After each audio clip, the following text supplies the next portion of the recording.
Hallo und herzlich willkommen zurück bei Unsafe Release, eure Schweizer Formel 1 Podcast mit euren Hosts Kasel und Schubs. Auftakt in der Wüste. Nach einem genialen Rennen tun wir über all die wichtigsten Szenen Revue passieren lassen. Und natürlich, wir reden über einen grossen Elefant im Raum, Aston Martin. Ich wünsche euch ganz viel Vergnügen bei der heutigen Episode. Ja, wer hätte es gedacht? Ende letztes Jahr hätte ich glaube ich wirklich nie gedacht, dass Alpine und McLaren nicht mal ansatzweise um Platz 4 werden kämpfen, sondern irgendwo zuhinterst hinten am Feld rumgurken. Ja, also in meinen Augen einfach eine absolute Shitshow gewesen, was die beiden Teams da abgeliefert haben. Aber ich weiß nicht mal, wo ich anfangen soll, weil wenn ich so das Testing mir so ein bisschen durch den Kopf Revue passieren, habe ich ehrlich gesagt das Gefühl gehabt, ja okay, McLaren, habe ich wirklich gedacht, da wird nicht viel kommen. Aber bei Alpine, ich dachte, ey, die sind die ganze 2 Sekunden langsamer, die werden sicher einfach einen Motor voll runtergeschraubt haben. Und sie haben so confident gewirkt. Ich habe einfach das Gefühl gehabt, mal, die werden das Wochenende reinkommen und werden einfach zuvorderst vor damit rumgurken. Aber ja, es war überhaupt nicht das Team, das zuvorderst vor war. Mal abgesehen von der Performance vom Team, auch Performance vom einen Fahrer, der mich sehr enttäuscht hat, aber ich gehe jetzt noch nicht genauer darauf ein. Ich weiß nicht, was haltest du von Alpine und McLaren, die beiden Turteltäubchen? Die sind super gefahren. Also wirklich so überrascht gewesen. Nein, also McLaren, ich meine, das hat sich ja schon ein bisschen angekündigt während der Testfahrten, dass da ja, wahrscheinlich nichts Schlaues wird kommen in dieser Saison, beziehungsweise mal sicher beim ersten Grand Prix. Und Alpine, muss ich ganz ehrlich sagen, bin ich ein bisschen überrascht gewesen, weil die haben eigentlich eben letztes Jahr noch so solid ausgesehen. Und ja, bei den Trainings okay, dort haben sie jetzt, oder beziehungsweise bei den Testphasen sind sie also auch nicht so extrem bei der Musik gewesen, aber ja, ich weiß nicht, also hast du die Rangliste gerade offen? Oder das Ergebnis gerade offen? Weil ich habe es nicht offen, ich weiß es eben nicht. Der Norris, offen, ja. Der Norris weiss ich eben nicht gerade, was der wurde. Ich glaube, es 8 oder so. Der ist, glaube ich, die Punkte gefahren, oder nicht? Der Norris? Oder ist nicht die Punkte gefahren? Ich weiß es Nein, nicht. Der hat 6 Pitstops gemacht, Brüder. Ah ja, aber... ja, stimmt. Ja, jetzt, Alter, ja, so habe ich es voll vergessen. Stimmt, der hat am Auto ein Problem gehabt, am Motor, und zwar braucht der Motor an Luft. Das ist blöd, also es könnte die Luft nicht ansaugen, aber er hat auch Druckluft drin. Und das haben sie immer müssen wieder auffüllen. Darum ist er so auf die Box gegangen. Und statt in Retire haben sie einfach das Auto draussen gelassen zum Rumfahren, weil irgendwie, ja, laut McLaren jeder Testkilometer so in dem Sinn zählt, ja, oder? Dann haben sie nicht retired. Für McLaren, gell? Ja, und vielleicht ist auch, sage ich mal, ein Double DNF am ersten Rennwochenende schon ein bisschen bitter, darum haben sie vielleicht einfach fahren lassen. Aber der hat wirklich, also so dumm wie es tönt, der hat einfach Druck verloren. Druck im Motor hat er verloren. Und der hat wieder Luft aufpumpen, sozusagen, für den Motor rein. Das ist dort passiert. Aber eigentlich erstaunlich, dass er noch nur 2 Laps down war. Wobei das in einer viel besseren Autogeneration eigentlich zu verdanken ist als in einem guten McLaren. Ja, aber ich weiß nicht, ich meine, das habe ich ja auch schon ein paar Mal gesagt, ich weiß nicht, wie lange der Norris das Ganze noch mit anschaut, weil ganz ehrlich, das macht für meine Augen macht es für ihn keinen Sinn. Wir haben, ich glaube, das letzte Mal mal ein bisschen darüber diskutiert. Ich weiß gar nicht, ob es in einem Livestream oder so von mir war. Da haben wir gesagt, also Norris, der wäre bei einem Red Bull-Team gut untergebracht und er würde sogar reinpassen, oder sogar auch bei einem Mercedes-Team wäre gut untergebracht und er würde sogar noch dort reinpassen. Also ich sehe seine Zukunft nicht bei McLaren. Ich denke auch, diese Saison ist für die Füchse bei McLaren, bin ich ganz ehrlich. Wir haben beim Oscar Piastri jetzt ja nicht anders ausgesehen. Der ist ja rausgefallen, sonst haben sie gemeint, das Lenkrad-Zeigedefekt, haben sie mir das Lenkrad wechseln. Nachher hat das auch nicht gebrochen, ist ja gar nicht mehr losgefahren aus der Box und dann haben sie ihn reingenommen. Der hat ja einfach ein Getriebeproblem gehabt. Ja, ist auch bitter für am ersten Rennwochenende. Und bei Alpine muss man aber schon den Gasly loben, in meinen Augen. Der ist gut gefahren. Ja, definitiv. Das ist etwa so das einzige Positiv von dem diesen 2 Teams und diesen 4 Fahrern, die irgendwie noch rauskommt. Wobei, vielleicht ein weiteres Positiv ist noch, dass der Daniel Ricciardo sich jetzt heimlich ins Füßchen lachen mit den 18 Millionen Vertragsklauseln. Ja, Norris wird vielleicht auch gefragt haben, ob er die vielleicht darf haben. Anyway. Wahrscheinlich schon, ja. So angeklopft beim Sack am Büro, so, hallo?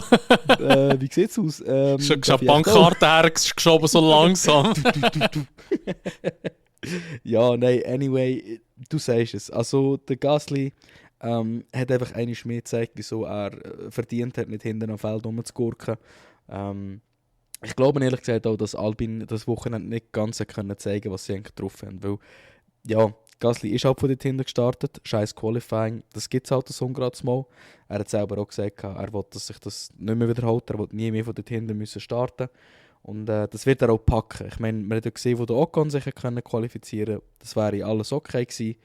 Aber gerade der Ocon selber, es ist einfach sehr, sehr untypisch für einen Fahrer von seinem Kaliber, dieser Wege, na gut, was wollte ich sagen, so viele Fehler zu machen. Also, weißt du, eigentlich ist es fies.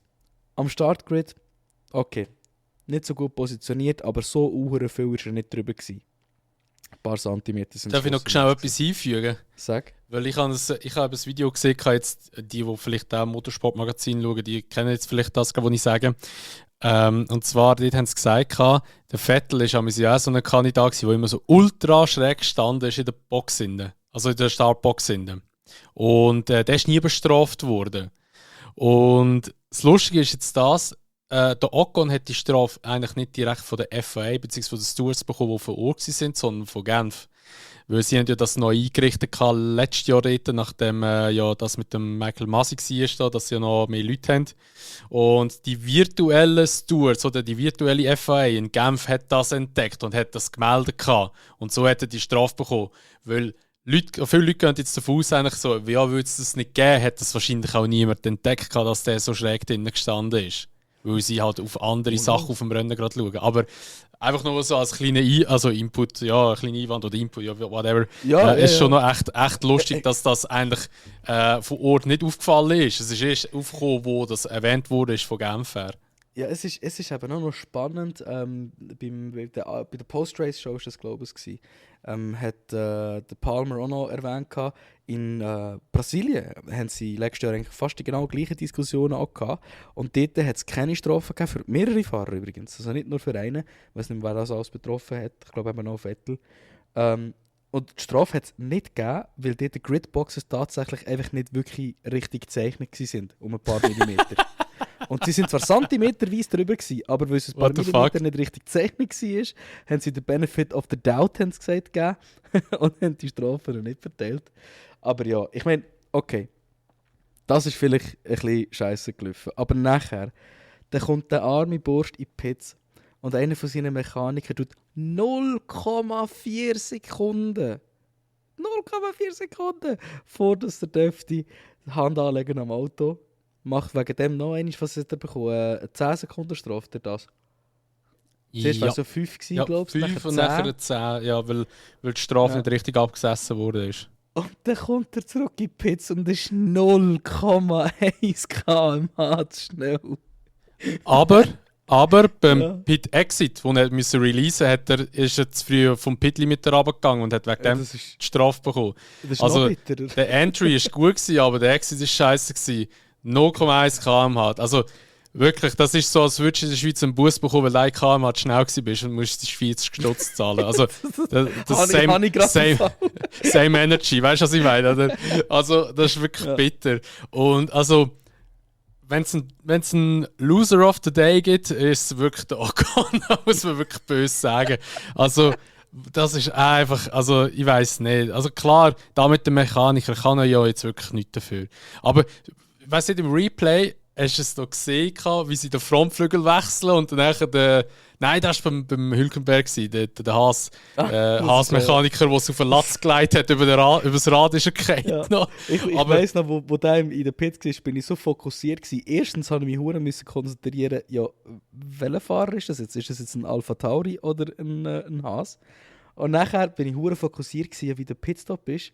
Und als ich das gesehen habe, dachte ich, das ist doch nicht passiert.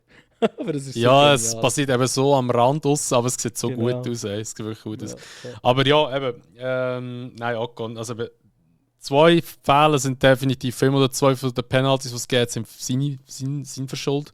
Und einer ist halt eben Mechaniker. Aber dort, wo sie die Strafe abgesetzt haben, du hast eben irgendwie auch so gesehen, sie sind irgendwie so hure verwirrt, sie sind gar nicht gewusst, ja, machen wir jetzt die Strafe oder nicht, weil Ja. es sind so alles irgendwie hergegangen und dann sind sie wieder so ein bisschen zurückgegangen und dann nachher haben sie es dann gleich gemacht und so. Eben, es war irgendwie hure komisch gewesen. Ich glaube, dort hat einfach die Kommunikation nicht so richtig gestummen, aber Ja, definitiv. Vielleicht hat ja, auch einfach, eben, weißt, es gibt ja immer einen, der es führt oder einen, der es sagt. Und da muss nur einer zu früh losschießen und dann fangen alle anderen an. Und das sieht man eben auch. Der eine macht einen Zuckig und der andere lenkt sofort an. Aber ja, es ist halt High Pressure, aber du sagst es. Ocon, definitiv Loser of the Day. Ich mache jetzt einen fetten Übergang. Loser of the Regulations, Mercedes. oh ja. Also, was die sich überlegt haben, noch einmal in diesem Jahr mit dem gleichen Konzept starten, ist mir echt ein Rätsel, muss ich wirklich sagen. Ja, also ich meine, ja, so bei der Präsentation, wo sie war, habe ich schon gedacht so, Alter, what the fuck, wieso kommen sie jetzt wieder mit diesen scheiß Sidepods auf der Seite? Und da habe ich so gedacht, so, ja gut, vielleicht haben sie ja ein bisschen etwas weiterentwickelt, weil eben letztes Jahr Pace wäre ja grundsätzlich ja schon auch im Auto drin gewesen, aber sie haben sie halt einfach nie können richtig abliefern. Aber irgendwie jetzt mit durch das Jahr haben sie so auf das Porpoising und Bouncen sich reduziert oder einfach auf das fokussiert, besser gesagt, dass sie irgendwie so Performance-Update-mäßig einfach gar nicht gemacht, beziehungsweise Aerodynamik, also Abtrieb. Also der Toto hat ja auch wirklich gesagt, dass das Auto eine Katastrophe sei. Und die Frage ist halt jetzt einfach halt, gell, wo ist der Punkt, wo man nicht mehr kann, also wo man muss sagen, jetzt ist es spät, um das Konzept zu wechseln, weißt? Ist der schon gewesen oder nicht? Laut Mercedes ist der noch nicht gewesen. Sie haben ja schon angekündigt, dass ja im Baku eigentlich neue Sidepods kommen.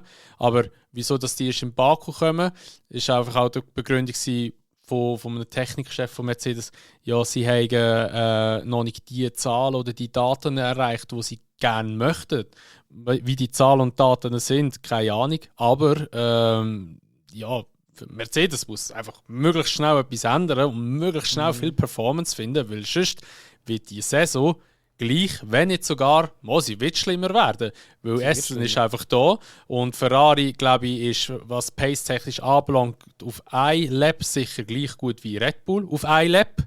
Race Pace sieht dann wieder anders aus. Aber wenn es so weitergeht, macht es der vierte. Wenn nicht sogar noch schlechter, wenn andere Teams besser entwickeln. Da bin ich fast überzeugt, ganz ehrlich, bin ich wirklich fast überzeugt. Ich glaube auch, dass Ferrari nicht das Potenzial ausgeschöpft hat, was sie eigentlich könnten. Aber das ist jetzt nicht das Thema. Also bei Mercedes mit dem ganzen Sidepod-Zeug, weißt du, ein neues Sidepod muss ja nicht heißen, dass sie ein anderes Konzept angehen, erstens. Und zweitens ist es halt wirklich, man hat es relativ genau oder klar gesehen bei den meisten anderen Autos, so wie du Sidepod baust, macht nicht der ganze Unterschied. Du musst halt auch den Rest vom Auto anständig anpassen, dass es mit dem Sidepod eigentlich wirklich schön in und reinfließt, wie alles soll funktionieren. Und in meinen Augen ist da wahrscheinlich einfach ein riesen Managementfehler passiert, dass man halt gesagt hat, fuck, wir haben so viel Geld reingesteckt in das Konzept und so viel Zeit reingesteckt, wir müssen das jetzt fertig machen. Und was ich einfach nicht verstehe ist, so wie ich das Konzept verstanden habe, so wie die meisten darüber reden, wo auch anständig daraus kommen. Der YouTuber, den ich letztes Jahr geschickt habe, wo mal bei Mercedes gearbeitet hat, hat auch gesagt, das ist ein Konzept, das auch gut wird funktionieren, wenn der Venturi-Tunnel, also eigentlich die Abschirmung unten, perfekt würde gehen. Also erstens, wenn es kein Purposing gäbe und zweitens, wenn der Boden noch viel tiefer könntest sitzen, als das er eigentlich ist. Jetzt kommt man in ein neues Jahr rein und tut das Auto höher. Klar, es sind nur ein paar Millimeter, oder vielleicht, ich glaube, es ist nicht einmal ein Zentimeter. Oder ist es ein Zentimeter? Ich weiß es auch nicht. Ich weiß nicht, wie viel das sind. Ein paar Millimeter, das ist kein Zentimeter, das sind ein paar Millimeter. Ja, es sind ein paar Millimeter, aber wir behalten das gleiche Konzept, obwohl man genau weiss, hey, unser Konzept muss tief am Boden laufen und darf kein Purposing haben. Ich verstehe es nicht. Ich verstehe es wirklich nicht. Ich frage mich auch ein bisschen, weißt, wenn du jetzt so ein bisschen andere Teams anschaust, wie die momentan performen, Hamilton will klar einerseits Mercedes treu bleiben, aber wie lange macht er das noch? Wenn die fürs nächste Jahr wieder verkacken und Aston Martin hat dann ihre grosse Firma fertig, da musst du nur ich sage Niki Lauda behind the scenes haben, wo ein Hamilton zu Aston Martin überholt und dann hätten wir wieder Alonso und Hamilton, oder? Da gab es einen riesen Title-Fight. Stell dir das mal vor. Stell dir Träume. Aber stell dir das vor. Ja, vor allem unter diesen zwei, weißt du, was sich ja so gut immer verstehen. Das wäre noch ein grösseres Geschenk. Da haben wir einfach McLaren 2007 wieder. Ja, aber ja. Das wird nicht gut auskommen, aber egal. Ja, ich finde es auch krass. Also eben, ich finde auch, Mercedes, seinen Weg, den sie eingeschlagen haben, total falsch. Aber ich hätte jetzt auch wirklich ein anderes Auto erwartet an der Präsentation, aber ja, es wird schon seine Gründe haben, wieso sie es beibehalten haben. Der Hamilton hat auch noch sich dazu geäußert und hat gesagt, ja, eben Mercedes hat eben 2022 nicht auf ihn gelassen, weil er hat gesagt, was er bräuchte für das Auto und eben, was genau die Begründung von Mercedes hat er dann aber nicht gesagt. Wahrscheinlich ist da viel Geheimtuerei noch dahinter. Aber ich verstehe es halt nicht. Also wenn jetzt, klar kann man sagen, ja, hat er vielleicht jetzt einfach so gesagt, aber wobei muss man auch wieder sagen, er ist so lange bei Mercedes und eben, er steht ja so dazu, was sie eigentlich sagen, also kann man jetzt auch nicht vorstellen, dass er so gesagt hat, das wird schon seinen Grund dazu haben, dass er das jetzt so gesagt hat, dass das Team nicht auf ihn lässt, also jetzt hat er wirklich sozusagen kritisiert. Ja, ich finde es einfach ein bisschen schade, jetzt von Mercedes-Seite her vielleicht, dass man halt auf so einen erfahrenen Fahrer nicht lässt. Ich meine, wenn er sagt, ja, ich bräuchte das Auto, das so und so ist und so funktioniert, da kann man da sicher etwas daraus machen. Aber ja, ich bin kein Ingenieur, ich weiß es nicht. Ich weiß auch nicht, wie schwierig die Herausforderung ist. Aber ich meine jetzt, ja, sorry, wenn es ein Williams-Team sogar einigermaßen gut herbekommt, dann ja, ist schon ein bisschen komisch. Weil bei Williams sind die Ressourcen definitiv nicht so wie jetzt bei Mercedes. Absolut. Ich meine, weißt du, gerade Mercedes, die haben, das finde ich aber nicht mehr so schade, die haben halt zwei deren Wegen gute Fahrer. Und denen musst du einfach auch ein Auto geben, wo, ja, dass sie können zeigen, wie gut dass sie sind, dass sie etwas auf den Tisch legen können. Und ich glaube, man kann fast behaupten, das Einzige, wo momentan bei Mercedes richtig läuft und gut läuft, ist der Motor. Das ist wirklich einfach, der ist konstant dumm, er tut anständig, er hat nicht viel Reliability-Problem. Und ja, ich glaube, die Konstanz ist genau das Team, das du es gerade angesprochen hast, bringt das eben weiter, oder? Die haben jetzt können und haben sich auch überlegt, hey, unser Konzept funktioniert nicht, wir haben aber einen anständigen Motor drin, wir brauchen jetzt nur noch einen anständigen Fahrer mit dem Sergeant. Haben sich jetzt hier wirklich grundlegend das Konzept vom Auto anders zweckgelegt und man hat gesehen, es hat gewirkt. Die sind mitten im Mittelfeld am Umfahren gewesen. Das ist nicht Backmarker oder irgendetwas gewesen. Ich sehe ganz ehrlich McLaren, und das habe ich schon vor der Season effektiv gestartet, habe gesagt, ich sehe McLaren hinter Williams, und das hat sich in meinen Augen das Wochenende abzeichnet. Mal abgesehen davon, dass der Albon wieder mal einfach bewiesen hat, was er für ein wirklich genialer Fahrer ist. Das war wirklich wieder ein richtig schönes Wochenende gewesen, um ihm zuzuschauen. Schöne Overtakes, die er gemacht hat, und der eine Punkt, der erste Punkt vor allem schon am ersten Rennen von der Saison geholt, das spricht, glaube ich, wirklich für den Fortschritt, den Williams da jetzt über das letzte, halbe Jahr eigentlich gemacht hat. Ja, und vor allem, weißt du, wenn wir auch zurückdenken, was wir noch in dem letzten Podcast gesagt haben, was wir predikten etwa, ist schon noch krass. Also, wir haben die Williams eigentlich ja nicht so stark eingeschätzt gehabt, und jetzt sind sie ja doch, eben, würde ich auch sagen, schon ein bisschen im Mittelfeld drin. Ist natürlich auch immer ein bisschen die Frage, ob sie es auf jeder Strecke auch so abliefern können, ob sie wirklich auf jeder Strecke diese Leistung bringen können. Aber es war schon sehr, sehr beeindruckend gewesen, und eben auch, muss ich dir zustimmen, also der Albon, wirklich Top-Leistung wieder. Und ich finde, also der gehört einfach in die Formel 1, also definitiv. Und er ist wirklich so gut, muss man wirklich sagen. Und wo ist da der Logan Sargent, der ist auf 12 gelandet, was an und für sich für sein Dings, wie er in die Formel 1 reingekommen ist, auch wirklich ein sehr guter Start war. Ob es jetzt, ich muss ganz ehrlich sagen, ich weiß nicht, wie er gefahren ist, weil ich habe jetzt gar nicht darauf geachtet, ob er viele Overtakes und so gemacht hat, aber diese Position zählt, diese Position ist das, was ausschlaggebend ist. Und also P12 kann sich wirklich sehen lassen, definitiv. Ja, absolut. Also ich meine, ich glaube, es spricht einfach auch ein bisschen für ein Auto, oder für ein gutes Auto, wenn ein Rookie kann reinkommen kann und der hat keine grossen Sachen gehabt, weder im Training, noch im Qualifying, noch im Rennen. Er hat keine Spins gehabt und irgendetwas anderes. Außer ich habe etwas nicht mehr in Erinnerung. Aber ich habe wie einfach so im Kopf, das ist ein nahtloses Wochenende für ihn gewesen. Und ich muss ganz ehrlich sagen, er hat mich komplett beeindruckt. Also mal abgesehen von dem, dass Williams deutlich das bessere Auto ist. Im ersten Rennen einfach so auf Platz 12 fahren, ist einen Weg nicht einfach. Vor allem, ich habe das Gefühl, man hat momentan sehr viele, sehr gute Fahrer, auch im tieferen Mittelfeld eigentlich drin. Und er hat sich über alle drüber können behaupten eigentlich. Also ich bin extrem positiv überrascht vom Sargent. Ich habe nicht so eine grosse Meinung von ihm. Ich meine, Championships, die er gewonnen hat, wüsste ich jetzt nicht. Formel 3 hat er nicht gewonnen, soweit ich weiss. Formel 2 ist er Platz 4 geworden, seine höchste Platzierung gewesen.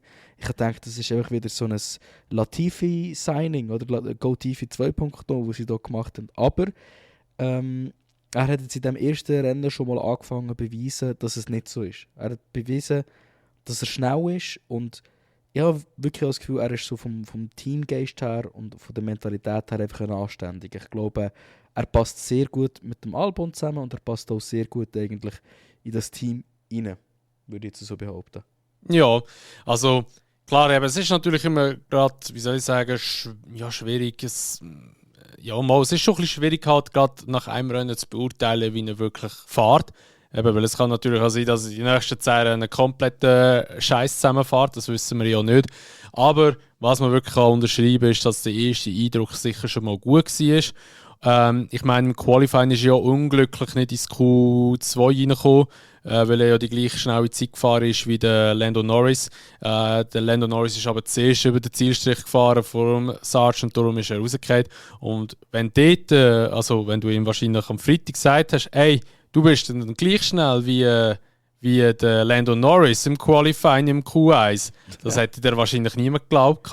Und in meinen Zeiten, ich tue es schnell einfügen, weil wir haben ja beide über das so geschrieben haben, oder wir haben das gegenseitig geschrieben auf WhatsApp. Im Q1, wie einfach von P1 bis P18 alle unter einer Sekunde waren, ist einfach auch geil zum Anschauen.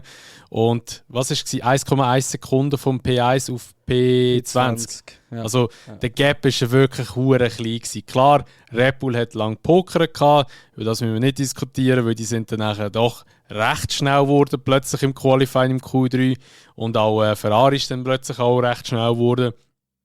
Aber gleich, es ist sehr, sehr, sehr sehr, sehr gute Leistung vom Logan Sargent.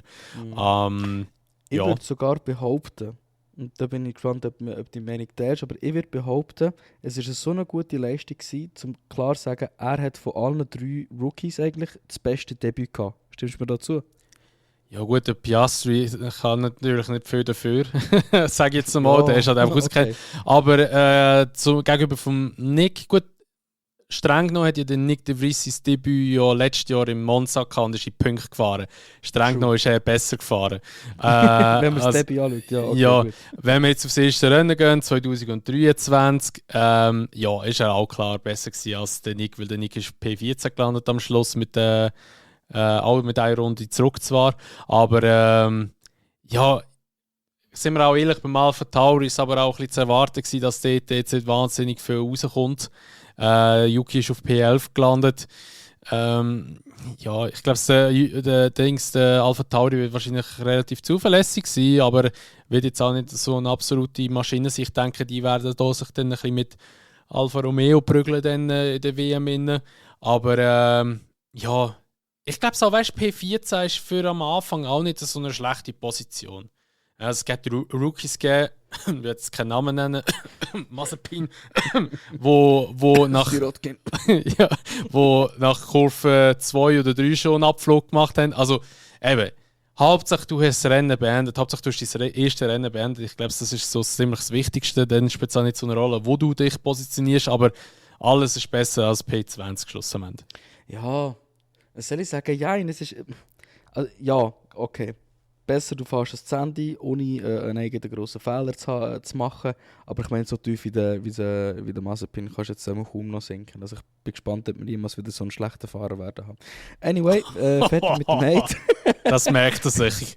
Ich höre jetzt schon die russischen Waffen da. Anyway, nein, also beim Nicky Boy, das Ding ist einfach, es hat 2-3 Szenen gegeben, wo ich einfach gedacht habe, okay, hätte ich jetzt nicht erwartet. Zum Beispiel, wo der Yuki Tsunoda und ich glaube der Joe und der Nick zusammen ein Battle hatten und der Yuki Tsunoda einfach beide zum Morgen gefressen hat. Also wirklich, die sind am Battlen, er so, okay, ich nehme mir meine Zeit, hat ein bisschen mehr Auslauf geholt, viel mehr Speed und Traction gehabt und hat sie einfach beide auf der ersten DRS-Straight dann überholt. Und eigentlich das Gegenteil von dem, was ich erwartet habe. Ich habe wirklich das Gefühl gehabt, der Nick kommt rein und prätscht den Yuki gerade in den Boden. Aber ich habe das Gefühl, das könnte ein extrem spannendes Duell sein, eigentlich zum Schauen über die Season hinweg. Nichtsdestotrotz kann man wirklich sagen, also der Nick, er hat sicher kein schlechtes Debüt gehabt, er ist aber auch nicht aus der Masse rausgestanden. Ich meine, wenn du jetzt vergleichen was der Joe zum Beispiel für ein Debüt gehabt hat, ich würde sagen, der Joe hat nochmal das bessere Debüt gehabt als der Logan und der Nick und der Piastri. Wobei, Piastri eben, was sind es gewesen? 13 Runden, wo er effektiv gefahren ist. Also 12,5. Ja, ich kann mir vielleicht noch nicht so viel darüber sagen. Ich habe aber bei allen drei das Gefühl, sie sind alle sehr erwachsen und sie arbeiten alle sehr gut mit dem Team zusammen. Also so ein der Teamgeist zum das Team voranbringen und etwas wollen erreichen, habe ich das Gefühl, ist bei allen drei und das ist das Wichtigste. Auch beim Nick, da weiß nicht, ob das alle mitbekommen haben, das wollte ich noch schnell gesagt haben, dort hat anscheinend der Nick etwas eine Liste geschrieben, so mit etwa 5 bis 10 Punkten, was man alles dann könnte verändern, dass man vorankommt. Und alle Engineers im Meeting haben so ein bisschen dagegen gewirkt und gesagt, nein, wir wissen eigentlich, was wir machen, wir haben das schon genau geplant, wie dass wir vorangehen wollen. Und dann sind anscheinend der Franz Tosco und hat einfach gesagt, ja nein, lasst doch mal zu. Schaut, wo wir in der Championship stehen, wieso sollen wir nicht auf ihn hören? Er kommt neu ins Team und bringt frischen Wind. Und das, finde ich, ist eine Qualität, die ein guter Formel-1-Fahrer heutzutage halt auch ein bisschen ausmacht. Dass er ins Engineer-Meeting vor und nach dem Rennen oder nach den Sessions einfach auch seine Punkte einbringt. Und bin ich wirklich gespannt, was da in dem Sinn von der Entwicklung her noch wird kommen. Ja, gut. Was man einfach klar noch unterstreichen kann, ist, dass der Oscar Piastri eine richtige Fehlentscheidung gemacht hat mit McLaren. Muss man einfach an dieser Stelle sagen. Ja. Aber jeder so wie er möchte, gell? Ich würde gerne sagen, Cash is King, aber ich glaube, zu dem Thema, wo wir nächstes kommen, beweist das Gegenteil, oder? Ja, ich wollte gerade sagen, der sicher keine Fehlentscheidung gemacht hat mit dem Teamwechsel, ist der Alonso, sprich, er ist ja zu Aston gegangen. Und holy shit, also ich meine, wir haben es ja schon in der Testfahrt ein bisschen gesehen, das hat sich ein bisschen angetönt, dass der doch ein bisschen schnell ist und dann nachher beim Training im FP1 auch nicht schlecht.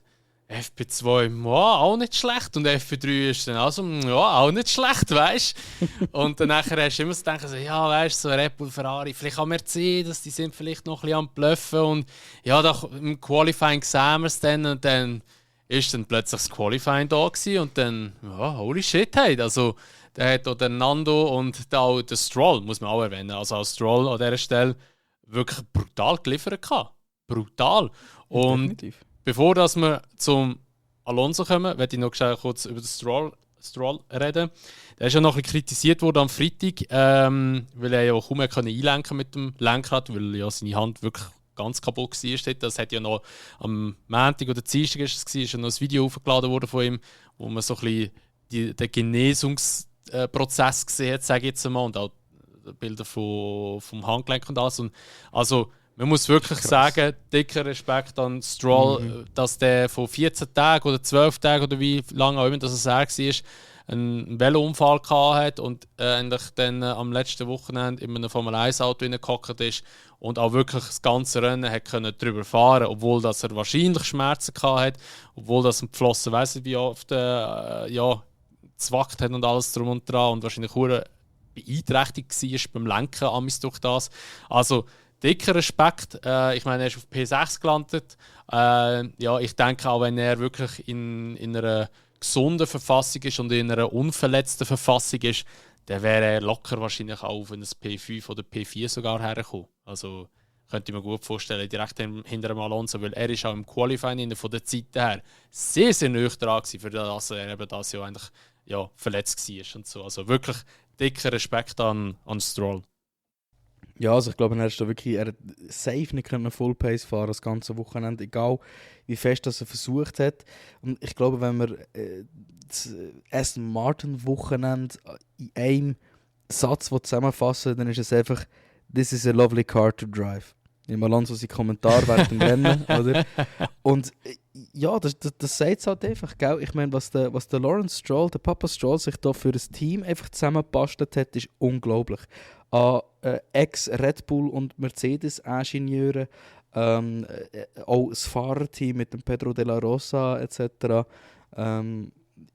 Ich weiß nicht, also irgendwie habe ich ein extrem gutes Gefühl bei dem Team.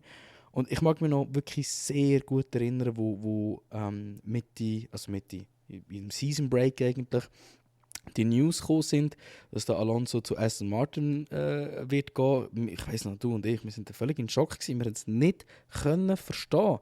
Wir haben die ganze Zeit gedacht, das ist ein Griff in die Scheisse. Und dann mag ich mich genau erinnern, mein Vater hat einfach gesagt, nein, schau zu, der Fernando weiss genau, was er macht. Der geht nicht für nichts einfach zu dem Team. Die haben irgendetwas gefunden. Und ich sage, es ist so ein Scheissdreck. Aber jetzt haben wir es gesehen. Die haben irgendetwas gefunden. Nämlich, wie viel sind es? 1,2 Sekunden. Also, wo sie im letzten Training, im letzten Testfahrt rausgeholt haben. Ja, das ist irgend so. Warte, ich kann es dir gerade schon sagen. Was sie geholt haben. Ja, weil ich habe auf Instagram habe ich es, glaube ich, gepostet. Ich habe ja da schon meine Posts nochmal geschaut, zurück. Das ist wirklich gewaltig. Ich meine, du siehst auch, das ganze Konzept vom Auto ist anders. Ich finde, sie haben einen guten Zwischenweg gefunden zwischen dem Red Bull und dem Badwannensystem, ich liebe dem sozusagen, von Ferrari, wo halt einfach innen durch einen guten Downwash hast, aussen nur einen guten Backwash hast und einfach, ja, man merkt, also der Andrew Green, der weiß, was er macht und der Dan Fellows, der weiß noch mehr, was er macht und ja, die haben das Auto zu dem gemacht, was sie es gemacht haben und was der Alonso gesagt hat, hat sich ja auch widerspiegelt in seinem Fahren. Ich meine, theoretisch sind 3 Mal ein riesen Slide. Einmal, weil er von hinten angefahren worden ist, vom Strollyboy. Einmal beim Battle mit dem Hamilton und einmal beim Battle mit dem Sainz, wo er so einen riesen Snap-Oversteer schnell hatte. Und er hat alle 3 Mal das Auto wieder fangen. Und ich bin überzeugt, das wäre mit dem letztjährigen Aston Martin einfach nicht möglich gewesen. Ja, also ich habe noch jetzt geschaut. Im Qualifying sind es 2,4, also fast 2,45 Sekunden, wo sie schneller sind als letztes Jahr. Also das ist schon insane. Im Qualifying, ich meine, du fährst schon am Limit mit dem Auto. Und 2,4 Sekunden, das ist... Ich meine, wir reden ja, was innerhalb von 5 Zehntel ist schon von Welt. Also das sind ja Galaxien jetzt, weißt du, die Differenzen. Und das ist schon krass. Auch Williams 1,19 Sekunden, also fast 1,2 Sekunden schneller im Qualifying als letztes Jahr. Also das ist wirklich krass. Und die Testfahrten, die habe ich jetzt da auch noch gerade offen gehabt. Da war Williams mit 2,3 Sekunden schneller als letztes Jahr und auch Aston war 2,3 Sekunden schneller dieses Jahr in der Testfahrt als letztes Jahr. Also es ist wirklich sehr, sehr krass, die Unterschiede, die sie rausgeholt haben. Und eben Williams sowie auch eben Aston, brutal. Und wie du schon alles gesagt hast über den Alonso, sehr, sehr krass. Dein Vater ist ein sehr weiser Mann, muss man an dieser Stelle noch erwähnen. Also ich weiß jetzt nicht, ob er weiße Haare hat, ich will auch nicht auf das rausgehen, aber eben, also der hat es richtig predicted. Am besten macht er mit dir zusammen den Podcast oder mit uns. Das wäre es noch. Einladen. Ja, nein, also ich finde wirklich auch der Alonso, wo der gewechselt hat, dachte ich, ja, dein Ernst, weißt so, ist ein bisschen unnötig, weil irgendwie erst denken sie, ja, nach Alpine wird jetzt wahrscheinlich der mal fertig sein mit dem, aber der Typ geht halt einfach nicht auf, was auch sehr bemerkenswert ist an dieser Stelle. Aber ja, es ist einfach krass. Und vor allem, eben, du musst dir vorstellen, der Typ ist 41 fucking Jahre alt. Und fährt diesen jungen Herren einfach um die Tore herum. Ich meine, das Battle mit dem Alonso ist so etwas von krass. Mit dem Alonso, genau, mit sich selber. Mit dem Hamilton zusammen. Das ist so krass gewesen. Das ist richtig geil gewesen, zum Zuschauen. Und es ist so wirklich ein bisschen so gewesen, der Hamilton fightet ein bisschen mit stumpfen Waffen und der Alonso irgendwie so, ja komm, lass mich mal jemanden vorbei, Kollege und so, weißt du so. Aber eben auch seine Funksprüche, es ist so amüsant zum Zulassen auch und so, wie er einfach dann so, als er auf P3 langsam gekommen ist und wirklich auch ein bisschen Gap hatte zum Sainz, wie er einfach so gefragt hat, ja, wo ist da der Stroll und so, weißt du, auch ein bisschen Updates gefragt hat und so. Also es ist so unterhaltsam gewesen und klar, auch da muss man vielleicht sagen, wir wissen natürlich jetzt nicht, ob der Aston jetzt permanent so eine Leistung kann abliefern auf jeder Strecke, weil die meisten Autos sind halt einfach auch ein bisschen streckenabhängig. Ich glaube, so das Auto auf allen Strecken gut funktioniert, ist halt einfach nur der Red Bull momentan. Aston wissen wir halt nicht. Es kann gut möglich sein, dass jetzt das nächste Rennen in Saudi-Arabien vielleicht im Aston auch noch gut liegt. Wissen wir nicht, aber wir müssen auch ein bisschen abwarten. Eben, es kann auch sein, dass sich das vielleicht nicht komplett ändert, aber ich denke, es kann schon sein, dass es auch vielleicht so 2-3 Strecken gibt, wo plötzlich vielleicht wieder mal ein Ferrari oder so könnte stark sein. Aber die Autokonzepte sind immer noch so verschieden, dass das eine oder andere Team im ein oder anderen Rennen einfach wird besser sein. Aber schau, ich sage, was momentan, wenn man sieht, 1,1 Sekunden im ersten Rennen ist der Unterschied. Und das ist, Bahrain ist nicht eine extrem kleine Strecke. Sie ist nicht gerade Belgien, aber auf so einer grossen Strecke, so eine kleine Zeitdifferenz, zeigt für mich eben auch, dass einfach die Fahrerqualität jetzt einfach wieder wichtiger wird sein. Und ich glaube, es war der Flavio Briatore, irgendjemand, der Brundle hat es quoted während dem Rennen.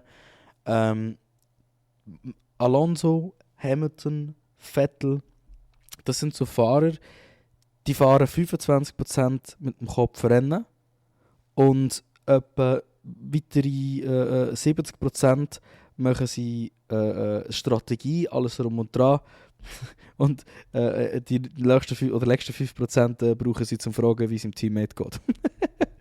Aber es stimmt halt wirklich. Also das hat man das Rennen genauso wieder gesehen. Also der Alonso, der ist einfach mit Lockerheit und Leichtheit gefahren und hat einfach, wie du gesagt hast, einen nach dem anderen vorgenommen. Und irgendwie, für mich hat das so ein bisschen, also okay, ich muss jetzt nicht so tun, als ob ich die Rennen geschaut habe, aber ich habe ein paar nachgeschaut.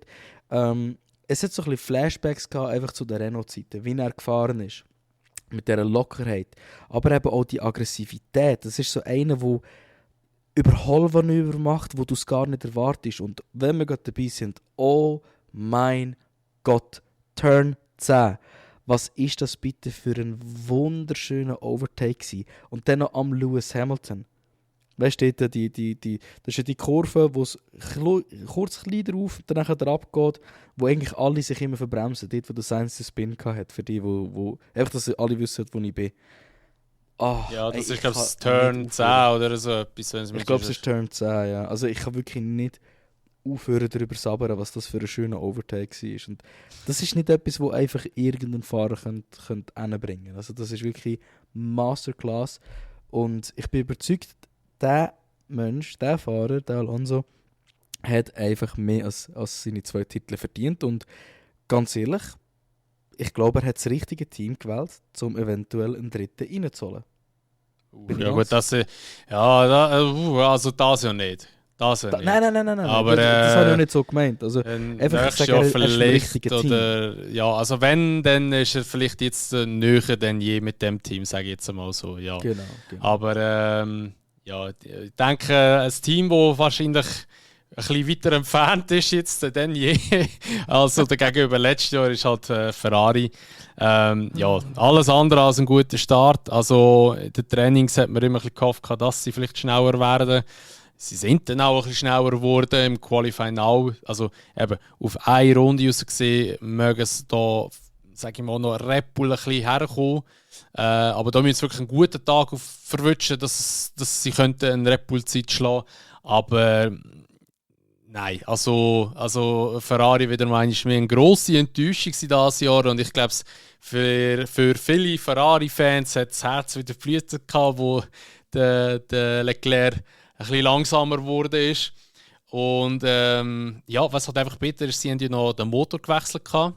Tag vorher oder am Renntag, ich weiß es gar nicht mehr, sind etwas gewechselt gehabt. Also ich glaube, es ist sogar der ganze Motor gewesen, haben sie gewechselt. Jetzt muss ich gerade mal kurz spicken. Das ist ein Electrical Component, wo sie nur 2 davon dürfen haben, über die ganze Season verteilt. Ich weiß nicht mehr genau, was es war, ob es der ICE war oder... New Energy Store. Energy Store, genau. Ja, und von dem dürfen wir nur 2 haben. Genau. Also schon den haben sie gewechselt vor dem ersten Rennen, was einfach nur bitter ist. Und der hat ihm noch den Motor geputzt. Also, ich weiß nicht, was genau der Ausfall war, aber ich gehe auch kurz schauen, ob ich es herausfinde. Ich glaube, es ist andersrum. Ich glaube, der Energy Store ist das, was es geputzt hat. Das war ein Electrical Issue. Du hörst so, wo das Auto abbremst hat. Der Motor hat es eigentlich gut getönt. Und es hat ja keinen Rauch- oder Ölverlust oder etwas gehabt. Ich meinte, es war tatsächlich elektrisch gewesen. Aber sie haben vor dem Rennen haben sie auch irgendetwas noch rumgefustet. Das stimmt schon. Ich gucke schnell. Ja, es steht nur Defect Power Unit, steht zwar. Ah, okay. Ja. Speziell. Ja, aber ich gebe dir recht, also der Motor hat ganz normal gehabt. Also es ist nicht so, dass irgendwie so etwas Mechanisches gekratzt hat oder so. Ja, mal schauen, ob es vielleicht noch an die Öffentlichkeit kommt am nächsten Grand Prix, was genau kaputt war. Aber ja, es war natürlich nicht so ein guter Start für Ferrari. Auch beim Sainz, ja, was soll ich sagen, der hat jetzt eigentlich nicht so ein spektakuläres Rennen gehabt, was halt einfach klar war. Und wir haben ein paar Leute geschrieben, was ich von Ferrari halte in dieser Saison oder beziehungsweise in diesem Rennen. Es ist so klar gewesen, die haben einfach wieder Mühe mit Tire Wear. Das hast du im Training schon ein bisschen gesehen, dass es so wird sein. Und du hast auch gesehen, also die Reifen bei Ferrari sind so schnell eingegangen, sie haben ja richtig Reifenmanagement gemacht eigentlich. Weil sonst hätten die müssen irgendwie wahrscheinlich 3 Stops oder so reinhauen oder 4 Stops reinhauen. Das ist recht krass. Also ich glaube, Ferrari hat so ziemlich den grössten Reifenverschleiß von allen Teams. Also ich habe wirklich Respekt für jeden Ferrari-Fan.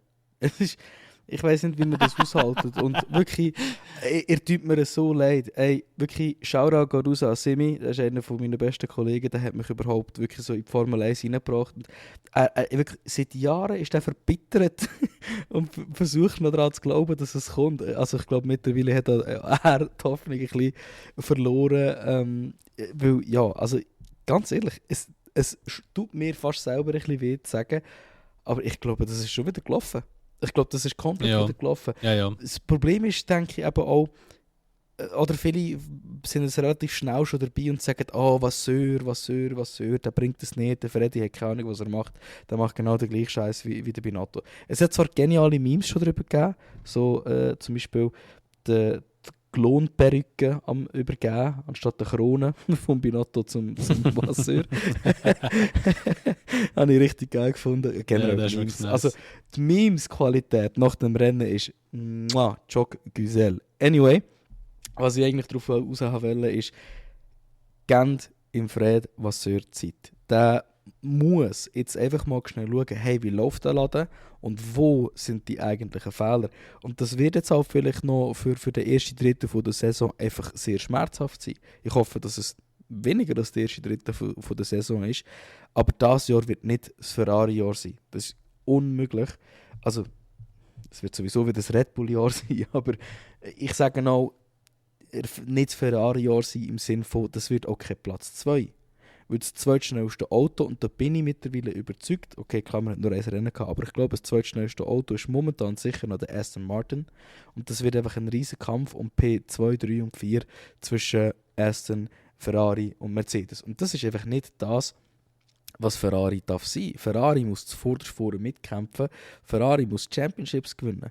Ich meine, die letzte ist 2008 oder 7 gewesen. 7, wo der Räikkönen gewonnen hat, ja. 7, gell?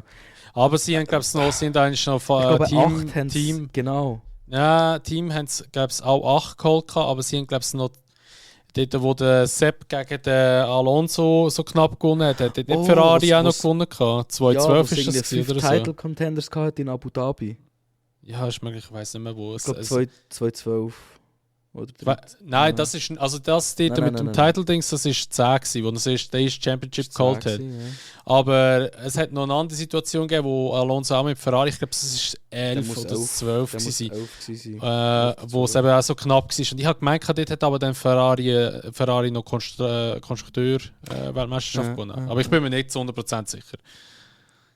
Ja, du, look, anyway, ich bin überzeugt. Also, sie haben eigentlich alles, was sie brauchen. Sie haben Geld, sie haben gute Facilities, sie haben in meinen Augen jetzt einen sehr guten Teamleader und wir wissen alle, was das letzte Mal passiert ist, als ein Franzose zu Ferrari gegangen ist. Oder? Jetzt fehlt nur noch ein deutscher Fahrer.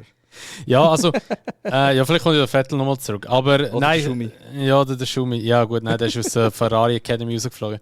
Nein, beim Fred, das habe ich ja schon, glaube ich, im letzten Podcast gesagt und schon habe ich es sicher im Stream gesagt. Auch. Das Problem ist halt einfach, der muss mit Material arbeiten, wo letztes Jahr bei Binotto noch alles und die alten Köpfe in den Weg geleitet haben, zu arbeiten, oder? Also, das ist so, keine Ahnung, wie willst du das vergleichen? Also, irgendwie, jemand baut halt irgendetwas, oder? Und dann nachher wird der ausgewechselt und dann heisst es einfach... Motoren musst fahren. Ja, genau, und dann heisst es einfach so, ja, da schaffen mit dem, weißt du. Ja gut, aber Red Bull mit Renault hat auch lange gut funktioniert, gell, muss man an dieser Stelle sagen. Die letzten paar Jahre, ja, ich hätte es vielleicht selber spezifizieren. Und ich meine, eben bei Red Bull ist jetzt nicht irgendwie der Christian ausgewechselt worden oder so, der war von Anfang an dabei gewesen. Aber eben, ich meine, der Fred muss jetzt mit Zeug arbeiten, wo eben von einem Jahr der Binotto und andere Köpfe von Ferrari in den Weg geleitet haben. Und darum kann es gut möglich sein, dass erst das nächstjährige Auto wirklich wieder ein bisschen, sage ich jetzt einmal, um die Championship könnte mitfighten. Also klar, es wäre schön, wenn Ferrari neu in dieser Saison die Kurve bekommt, dass vielleicht halt Updates, wo sie raushauen, dass die wirklich da etwas bringen. Aber es ist natürlich immer sehr, sehr schwierig, dass es wirklich so auch funktionieren könnte. Darum, ich kann mir gut vorstellen, dass das Jahr wirklich verpflichtet wird werden für Ferrari und dass es vielleicht ist, nächstes Jahr ja, der ganze Stein ins Rollen kommt dann, wer weiß. Weißt, also, ich glaube, der Fred muss jetzt einfach zuerst mal daran arbeiten, dass es Team intern bessere Abläufe gibt oder dass wir besser zusammen arbeiten, dass es bessere Strategien gibt und dass sie halt einfach sich einen zweiten Platz in dieser Season holen können, wo sie sich verdient haben. Weißt, einen zweiten Platz, wo sie nicht einfach noch knapp am Ende verlieren, wie sie das letzte Jahr noch fast für den Schluss fast gegen Mercedes verloren sind. Drive to Survive hat wieder mal ein bisschen übertrieben.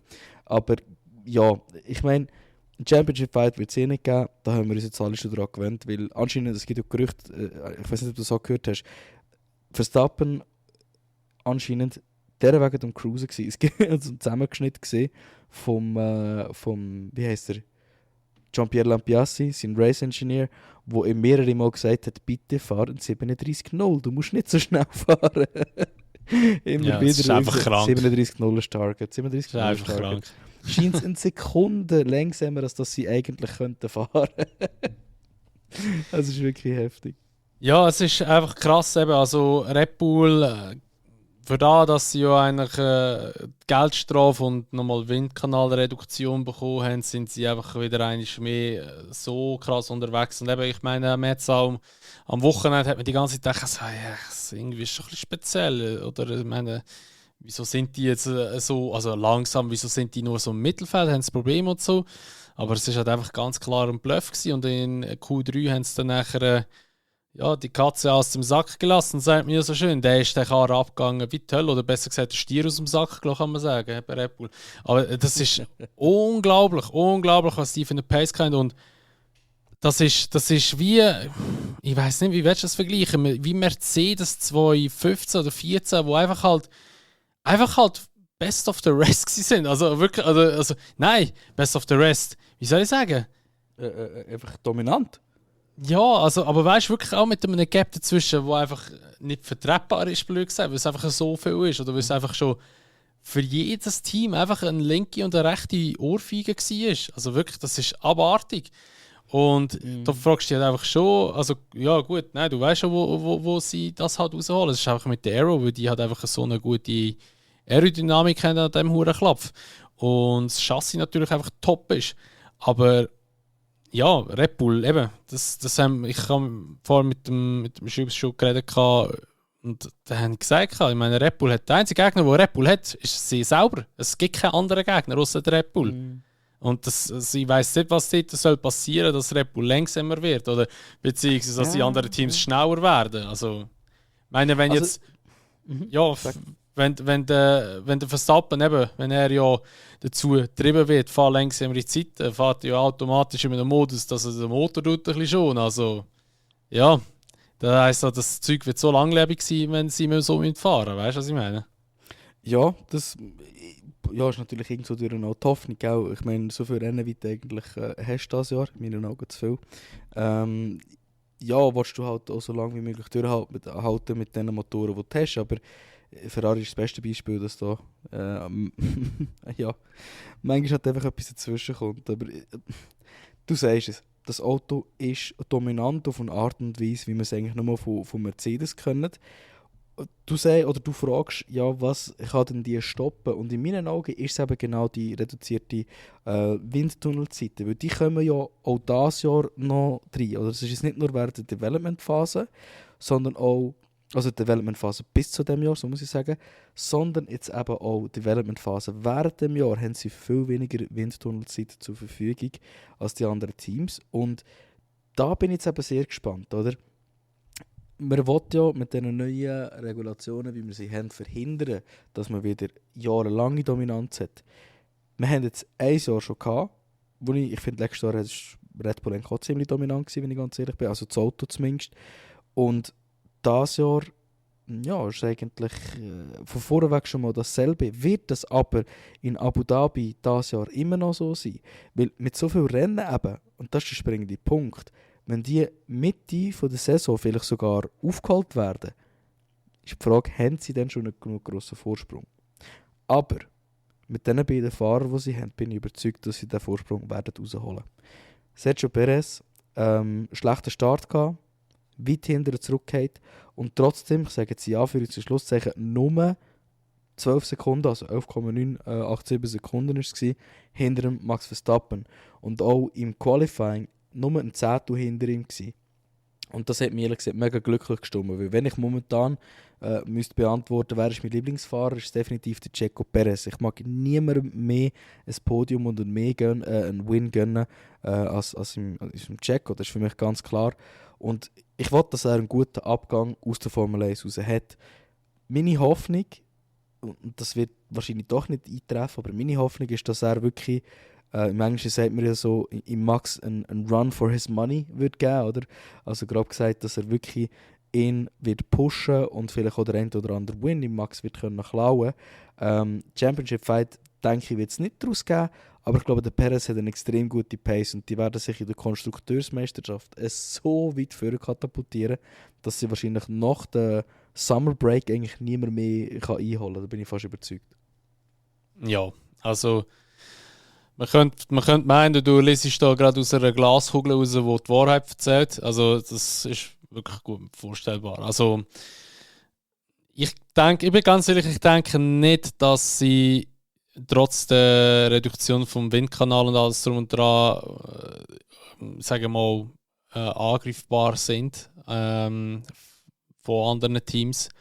Weil ich glaube, weil einfach die Gap ist halt einfach zu gross gewesen. Weil ich meine, wenn du jetzt schaust, der Verstappen ist mit 1,33 ist er gefahren noch, seine schnellste Zeit. Und der Alonso zum Beispiel, der jetzt eben nicht in einem Red Bull war, war ein 1,34. Hast du richtig im Kopf? Du musst kurz schauen, nicht, dass ich es echt erzähle. Kann sein, also warte schnell, Fast Labs kannst du gerade, ich habe es eigentlich gerade offen. Zhou Guanyu 1,33,9, das war die ganz schnellste gewesen. Stimmt nicht ganz. Max Verstappen, seine schnellste. Ein 1,36,2 ist seine schnellste. 1,36. Und im Perez ein 1,36,3. Alle anderen Teammates sind extrem weit voneinander, was für mich ein ganz klares Zeichen dafür ist, dass Red Bull überhaupt nicht auf voller Pace gefahren ist. Nein. Aber eben, weißt du, auch der Alonso zum Beispiel ist 38 Sekunden, also fast 40 Sekunden hinter dem Verstappen ins Ziel gekommen. Also ich sage jetzt einmal, weißt du, wenn jetzt das würdest du so als Referenz sehen, du musst eine Race Pace 40 Sekunden aufarbeiten, blöd gesagt, dass du jemanden könntest Pace technisch angreifen. Ja, das kannst ist du auch abrechnen. schon hart. Also klar, ich meine, der Verstappen hat natürlich alles optimal gehabt, von vorne gestartet, ist gut weggekommen am Start und. Ich meine, Alonso ist ja noch getutscht worden, ist ja noch zurückgekehrt und alles. Man kann es ja nicht so 1:1 so vergleichen, aber gleich, es ist nicht so gewesen, dass jetzt der Alonso extrem grosse Schritte aufgeholt hat. Also bei Red Bull, wo er am Sainz vorbei war, hast du gesehen, so, ja, auf Red Bull kann ich jetzt auch nicht mehr gross aufschliessen. Ich bin gerade überrascht im Fall, sorry, dass ich da reinschnurre, aber ich habe es schnell ausgerechnet. Das wäre im Fall nur, ja, für den Schluss sagen, nur 7 Zehntel pro Runde. Wobei, Ja, eben, Red ja, Bull ist eben mit Full Pace gefahren. Ja, und 7 Zehntel sind 7 Zehntel, weißt du, was ich meine? Das ist viel. Ja. Das ist viel. Ja. Ich meine, Ja. mit einem Update holst du vielleicht, wenn es gut kommt, ein Zettel, wenn überhaupt, raus. Mit einem Update, Ja. weißt du, was ich meine? Oder, Also, oder du machst nicht 2 Zehntel langsamer.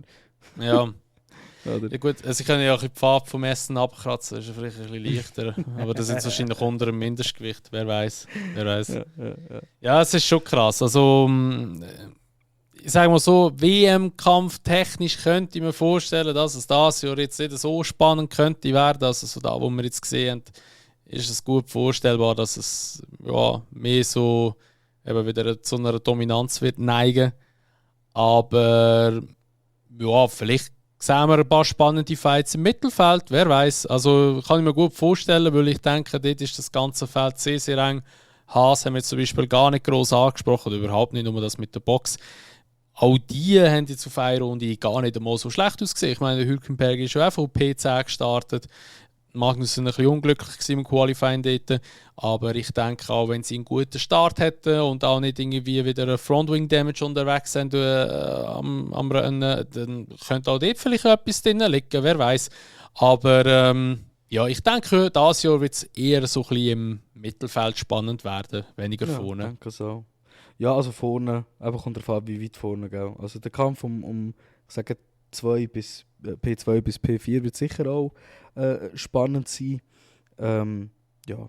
Generell, Ja. ich bin mega happy an dem Punkt, wo eigentlich Formel 1 momentan ist. Also ich muss mir sagen, Rennen im Formel 1 oder Competition im Formel 1 einfach momentan ist. Es stimmt mich einfach extrem positiv, was da auf uns zukommt. Ich bin sehr gespannt. Ja, abschließend wollte ich immer gerne noch schnell fragen, wer ist in deinen Augen der Driver of the Day gewesen? Also mein Vote habe ich abgegeben an Alonso. Ja, ich auch, aber weil sagen wir jetzt mal ohne Alonso. ohne Alonso, ja, der wird es wahrscheinlich. Ja, der wird in meinen Augen wird's wahrscheinlich schon halt ein Verstappen oder so gewesen sein. Weil schlussendlich einfach permanent eine gute Performance abgeleitet hat. Du sagst jetzt wahrscheinlich der Lance Stroll, so wie jeder andere Hype noch. Was? Nein. Nein, aber Nein, ich überhaupt würde nicht. jetzt wahrscheinlich einfach trocken auf Verstappen höchstens sagen. Okay. Ja, ehrlich gesagt, denke von dir kommt vielleicht noch der Pierre mit seinen 11 Overtakes. Das war natürlich auch sehr stark gewesen. Aber mein Driver of the Day für das Wochenende war der Logan Sargent gewesen. Straight out of the box, wunderschön gutes Debüt gehabt, keine grossen Fehler. Das, was man eigentlich von jedem Fahrer erwartet, und er ist ein Rookie. Also, ja, mal für mich ist das Wochenende der Logan Sargent, mit Ausnahme von Fernando Alonso, Driver of the Day gewesen. Dass du jetzt so von dem schwärmst. Im letzten Podcast hat es geheißen, er ist für mich einfach das Paradebeispiel für Cash is King. Ja, und jetzt so in hohen Tönen am Loben. überrascht. Ja, logisch. Es ist Aber auch der einfach so- Latifi ist in Ungarn sehr gut gefahren, weißt du, was ich meine? Ja, Und der dann in ist Ungarn. dort die Punkte gefahren. Ja, ich meine, Der Latifi ist vor allem in Abu Dhabi 2021 sehr gut gefahren. Ja, dort, Championship wegen dem hat der Max gewonnen. Jaffe hat auch ein bisschen etwas von seinem Bonus abgegeben an Latifi, weißt du, was ich meine? Ja, nein, aber ja, eben, für mich ist es definitiv einfach der Alonso gewesen. Ohne Diskussion. Das ist einfach, ja. Und auch wenn er ein sehr, sehr ehrgeiziger Mensch ist und manchmal auch ja, hier und da mal über seine Aussagen und alles ein bisschen kann, ja, Kopf schütteln. Oder man kann ein bisschen den Kopf schütteln, was er sagt teilweise. Es hat schon verdammt Spass gemacht, ihm zuzuschauen, wie er fährt und auch wie es ihm Spass macht. Also, ich habe schon gesagt, also, ja, mein Herz sagt, dass er soll gewinnen, aber wahrscheinlich realistisch ist es Red Bull und so ist es auch weiter offen. Aber ich hoffe schon, dass er einen Win dieses Jahr hat. Ich würde es ihm mega gönnen. Ja, er hat auch Kapazität dazu. Ja, Er also, und auch sein Team. Also, ich meine, letztes Jahr hat Ferrari am Anfang ein paar Wins reingebuttert und trotz der Dominanz, oder ich sage trotz den klaren beiden Favoriten, hat auch Mercedes sich ein Win geklaut in Brasilien. Und wenn ich irgendjemand sollte müssen predikten für einen Outside-Win, ist es ganz klar der Alonso. 100%. Keine Diskussion. Oder ein Ferrari. Ja, aber es ist ja so. Ja, aber ich habe die Hoffnung noch nicht verloren. Ich glaube, Ferrari wird schon noch etwas können. Ich glaube es nicht. Da bin ich jetzt sehr, sehr pessimistisch. Ich sage so 3 bis 4 Wins holen sie sich schon das Jahr. Da glaube ich jetzt weniger. Mann. Das würde ich jetzt eher vielleicht bei Aston reinschreiben, aber Monza. nicht gerade in Monza vor allem. Gell? Nein, überhaupt nicht. Aber Ja gut, also das wäre es von der heutigen Episode vom Unsafe Release. Sind wir doch mal gespannt, wie es in Jeddah wird, in Saudi-Arabien. Und sind das nächste Mal wieder dabei. Wir hauen dann die nächste Episode wahrscheinlich nach dem Jeddah Grand Prix raus. Und dann würde ich sagen, bis zum nächsten Mal beim Unsafe Release.